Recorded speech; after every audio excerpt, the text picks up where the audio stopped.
কখনো জুলুমের কাছে মাথা নত করেনি, জুলুমের কাছে শিবির মাথা নত করতে জানে না।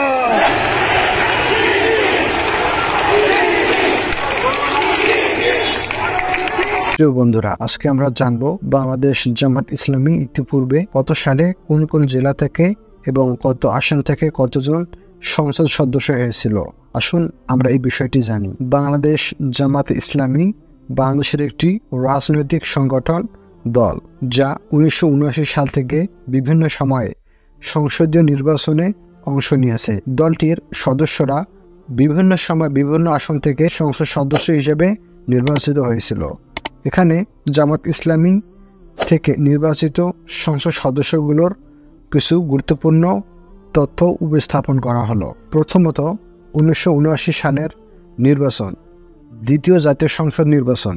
মোট নির্বাচিত সংসদ সদস্য ছিল বাংলাদেশ জামাত ইসলামীর 6 জন। প্রথমত, আব্দুল হামিদ সাতক্ষীরা 2 আসন থেকে আব্দুল হামিদ জামাত ইসলামীর সংগঠন থেকে সংসদ সদস্য হয়েছিল। এরপরে কুমিল্লা জেলার 10 আসন থেকে সংসদ সদস্য নির্বাচিত হয়েছিলেন আব্দুল খালেদ। এরপর চট্টগ্রাম জেলা থেকে 14 আসনে সংসদ সদস্য হিসেবে নির্বাচিত হয়েছিলেন মোহাম্মদ উবাইদুল হক। এছাড়া পাবনা জেলার 3 আসন থেকে সংসদ সদস্য হিসেবে নির্বাচিত হয়েছিলেন এম.এ. জব্বার। এছাড়া রাজশাহী জেলা থেকে বাংলাদেশ জামাত ইসলামী এই সংগঠনের সংসদ সদস্য হিসেবে নির্বাচিত হয়েছিলেন আব্দুল আজিজ। এছাড়া 1979 সালে জাতীয় নির্বাচনে বাংলাদেশ জামাত ইসলামীর সিলেট 2 আসন থেকে আব্দুল সামাদ আজাদ সংসদ সদস্য হিসেবে নির্বাচিত হয়েছিলেন। প্রিয় বন্ধুরা, 1991 সালের জাতীয় সংসদ নির্বাচনে বাংলাদেশ জামাত ইসলামীর 18 জন সংসদ সদস্য হিসেবে নির্বাচিত হয়েছিলেন। তবে তাদের জেলাভিত্তিক তালিকা এবং বিস্তারিত তথ্য আজকের এই ভিডিওতে উপস্থাপন করতেছি। 1991 সালে বাংলাদেশ জামাত ইসলামীর নির্বাচিত সংসদ সদস্য সংখ্যা ছিল 18 জন। প্রথমত, রাজশাহী জেলা। এই জেলায় বাংলাদেশ জামাত ইসলামীর সাবেক আমির রাজশাহী 5 আসন থেকে নির্বাচিত হয়েছিলেন মতিউর রহমান নিজামী। এছাড়া বগুড়া জেলার 3 আসন থেকে নির্বাচিত হয়েছিলেন আব্দুল আলিম এবং বগুড়া 7 আসন থেকে সংসদ সদস্য হিসেবে নির্বাচিত হয়েছিলেন মোহাম্মদ সেলিম উদ্দিন। আর তাছাড়া দিনাজপুর জেলার 1 আসন থেকে গোলাম রব্বানী সংসদ সদস্য হিসেবে নির্বাচিত হয়েছিলেন। এরপর হলো রংপুর 5 আসন থেকে আব্দুর রহিম নির্বাচিত হয়েছিলেন।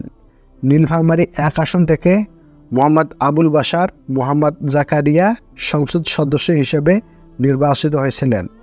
বাংলাদেশ জামাত ইসলামীর জামালপুর 2 আসন থেকে আব্দুল হালিম সংসদ সদস্য হিসেবে নির্বাচিত হয়েছিলেন। ব্রাহ্মণবাড়িয়ায় 3 আসন থেকে মাওলানা জাফরুল্লাহ খান সংসদ সদস্য হিসেবে নির্বাচিত হয়েছিলেন। কুমিল্লা 9 আসন থেকে মোহাম্মদ আলী সংসদ সদস্য হিসেবে নির্বাচিত হয়েছিলেন। কিশোরগঞ্জ জেলার 3 আসন থেকে মাওলানা দিলওয়ার হোসেন সাইদি সংসদ সদস্য হিসেবে নির্বাচিত হয়েছিলেন। চট্টগ্রাম 15 আসন থেকে শামসুল হক সংসদ সদস্য হিসেবে নির্বাচিত হয়েছিলেন। কক্সবাজার 1 আসন থেকে এ.কে.এম. মোহাম্মদ শাহজাহান সংসদ সদস্য হিসেবে নির্বাচিত হয়েছিলেন। সিলেট 3 আসন থেকে আব্দুল মুকিত খান সংসদ সদস্য হিসেবে নির্বাচিত হয়েছিলেন। ময়মনসিংহ 10 আসন থেকে মোহাম্মদ আব্দুল লতিফ সংসদ সদস্য হিসেবে নির্বাচিত হয়েছিলেন। এছাড়া খুলনা 6 আসন থেকে মোহাম্মদ আব্দুল আজিজ সংসদ সদস্য হিসেবে নির্বাচিত হয়েছিলেন। খুলনা 4 আসন থেকেও মোহাম্মদ ইউসুফ খান বাংলাদেশ জামাত ইসলামীর সংসদ সদস্য হিসেবে নির্বাচিত হয়েছিলেন। এছাড়া সাতক্ষীরা 2 আসন থেকে মোহাম্মদ হুমায়ুন কবির সংসদ সদস্য হিসেবে জাতীয় নির্বাচনে পরিগণিত হয়েছিলেন। ঢাকা 8 এছাড়া ঢাকা 8 আসন থেকে গোলাম মোহাম্মদ খান জাতীয় সংসদ সদস্য হিসেবে নির্বাচিত হয়েছিলেন। প্রিয় বন্ধুরা, নির্বাচনের ফলাফল জামায়াতে ইসলামী মোট ভোটের প্রায় 12% কাছাকাছি পেয়েছিল। দলটির এই ফলাফল তাদের রাজনৈতিক শক্তি প্রদর্শন করেছিল। তবে 1996 সালের নির্বাচনে এই আসন থেকে সংখ্যা হ্রাস পেয়েছিল। প্রিয় বন্ধুরা, এখন আমরা জানবো 2001 সালের জাতীয় নির্বাচন সংসদ সদস্য হিসেবে বাংলাদেশ জামাত ইসলামী আসন পেয়েছিল 17টি। তাদের প্রার্থীরা দেশের বিভিন্ন জেলায় থেকে নির্বাচিত হয়েছিল।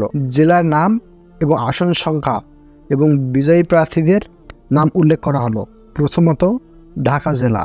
ঢাকা জেলার 15 আসন থেকে বিজয়ী হয়েছিলেন মোহাম্মদ সালাউদ্দিন।